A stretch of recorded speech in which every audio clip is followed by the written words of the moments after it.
the hope is back. We have some very massively good news, because Ukrainians decide to send its best elite soldiers to Avdiivka. Russians also reportedly withdrew its defenses from Maryinka.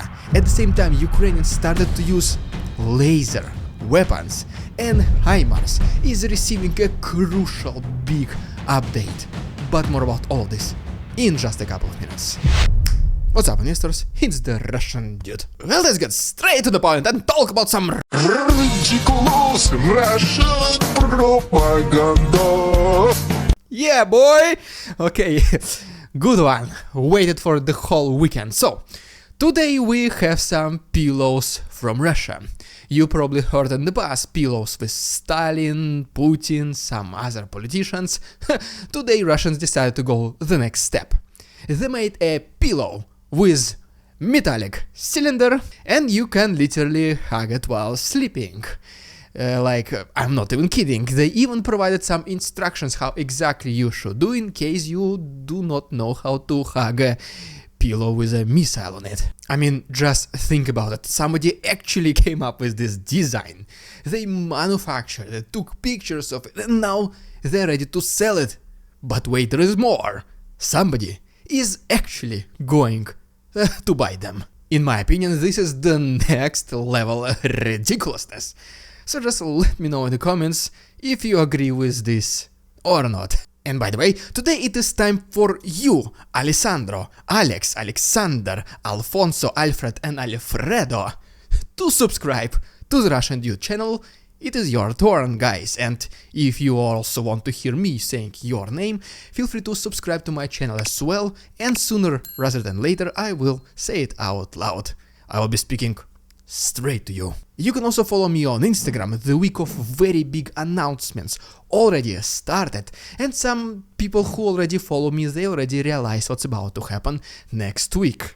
Spoiler alert.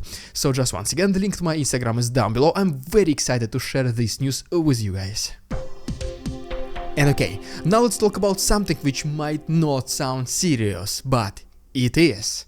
Because Ukrainians started to use laser weapons, HIMARS looks like it's about to receive a very crucial upgrade to its internal system software. And then we're gonna give you a quick update from the south and the east of Ukraine when there is once again a hope. And so yes, first of all, speaking about the lasers, right here is the video of a Russian Shahid drone being intercepted. And it is not in this usual way of being intercepted like we kinda got used to seeing. No, this time it is way different, and reportedly, according to some Western military experts and just other people who know their military related stuff, most likely Ukrainians use a vampire laser air defense system which kinda looks like this mounted on a car. And this is one of the most innovative ways to intercept a drone, because it is extremely precise and very cost efficient. But it does not end here, because right here is a 16+ minutes long video where a Ukrainian massive cargo plane Antonov lands in one of the airports, and it loads two HIMARS systems which are damaged. One of them is missing even a wheel. So unlike Russians, they did not just simply abandon them on the battlefields, they took them back and they're gonna send them to repairs to the west. But besides just simple repairs, there are very big assumptions that most likely it will even receive a software upgrade which will allow it to use a much longer range missiles, GLSDB, which is range with approximately 150 kilometers, which is approximately 90 to 100 miles. Besides that, closer to the end, a lot of other military vehicles are being loaded in this massive, truly incredibly big plane. It just you see the size comparison between regular vehicles and this plane, and you're like, just how this thing even flies. But it does. And once again, just the video itself is like 16-17 minutes. I would like you personally to see it all, the entire version of it. It is also on my Patreon. The link is down below. And last but not least, the very biggest topic of the previous week was the dismissal of Valery Zaluzhny, the ex-commander-in-chief of Ukrainian forces.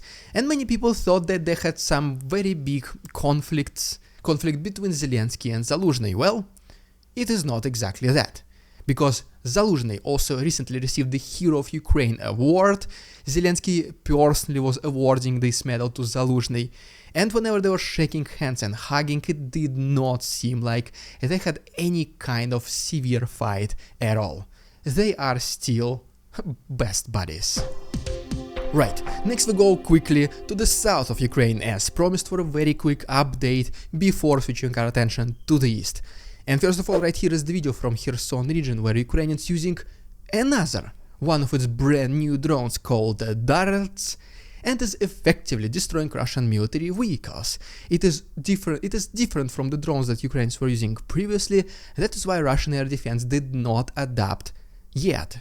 That is why the success rate of those new Darts drones is above average, at least for now. And just in general, speaking about drones, in the last attack that Russians did against Ukraine, Ukrainian air defense was able to intercept 14 out of 17 Russian Shahed drones and 1 missile Ha-59. Then we go back to the south, specifically to Krynki, where Ukrainians still hold a major bridgehead, and Russians cannot push them further away.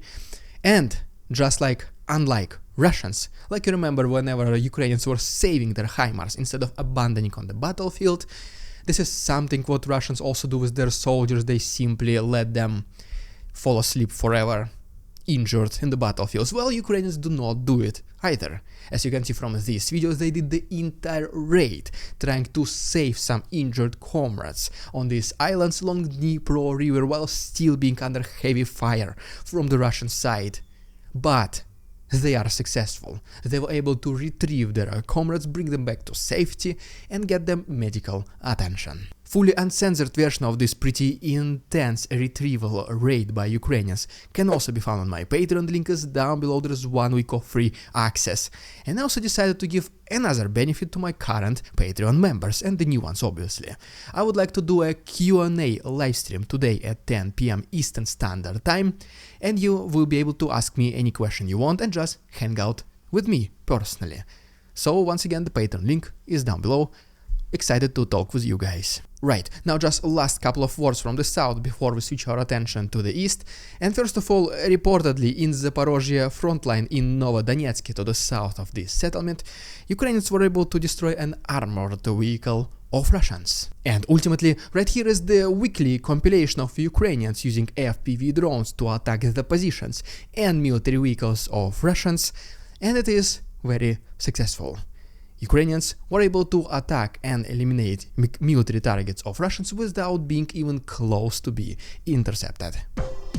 And now let's finally talk about the most important topic of today's video, the new hope for Ukrainians in the east, in Avdiivka and in Maryinka. And we begin a little bit to the north for just one quick sentence from Sinkivka, located right here, where Ukrainians were able to destroy an armored vehicle and a tank of Russians trying to advance to this settlement. As we go to Avdiivka, right here is the video which shows how the front line changed around the city since the beginning of 2024, and yes, indeed, as you can see, unfortunately, Russians are putting a massive, enormous pressure against this settlement, and with the help of never-ending meat assaults, they are unfortunately succeeding and advancing. And unfortunately, as you can see from this picture, in blue are the roads highlighted that Ukrainians are using to bring back and forth supplies and reinforcements. These are so-called the roads of life of Ukrainians, which connect them to Avdiivka, and Russians are very, very close to them, providing immense danger to the existence of Avdiivka at the moment of recording this video. And just yes, once again, one of the reasons why Russians are successful in Avdiivka, even though it might feel like the advancement is not happening that much, at least not daily, but they are creeping forward several meters per day, but they still do it. Once again, it is because the never-ending meat assaults, which is, for example, as you can see from this video, one of the most recent ones where Russians literally walk unprotected in the middle of the open field, which pretty much they're obviously being easily spotted by Ukrainians, and it takes just one attack to destroy the advancing group of Russians. You would think that the military commandment would try and switch tactics, but not in case of Russians. They continue to do this, they continue to inflict maximum big losses on their own infantry, but the result unfortunately still there. With the result of massive losses, they are able to advance. But luckily there is hope, because Ukrainians reportedly transferred its best elite soldiers to the defense of Avdiivka. Specifically, I'm talking about the 3rd Assault Brigade. And this was also mentioned by General Tarnavsky. To be honest, guys, this might be a good news, and hopefully it is, but at this very moment Russians are the ones who are gaining the advantage, at least temporarily, along the eastern front lines. And whenever something similar was happening in Bakhmut, whenever there was never-ending mid-assaults against this settlement, Ukrainians also tried to bring their elite forces to help protect this city, which eventually, as we all know, ended up in Russians capturing it. So right now, pretty much the same happening in Avdiivka, which in the very beginning was called the second Bakhmut. But right now Avdiivka, I would say, is even more intense than Bakhmut in the past. So let's see. There is always hope.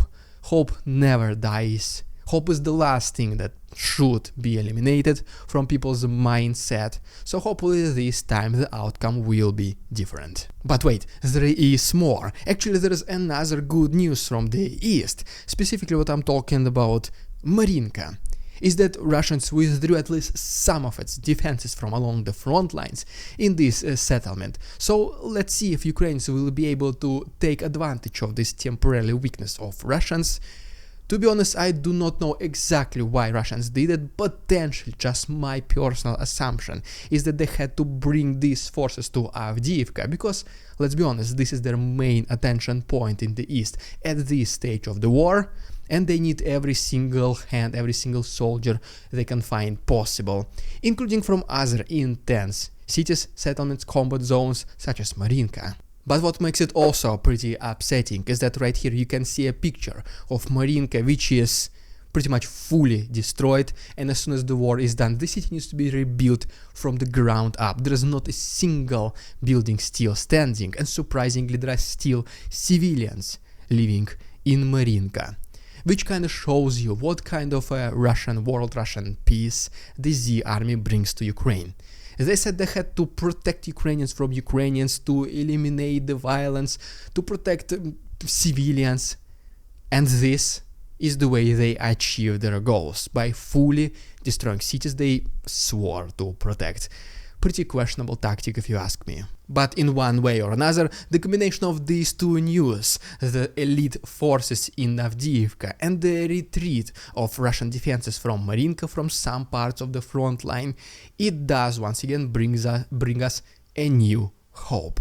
So hopefully Ukrainians will be able to exploit on this opportunity, and as always guys, I will make any updates possible, any updates needed about the situation in Russian-Ukrainian war. So if you don't want to miss any of those videos, once again just please subscribe to my channel, only takes one click. Thank you so much Patreons for your support, please go ahead and check my Instagram, and see you tomorrow.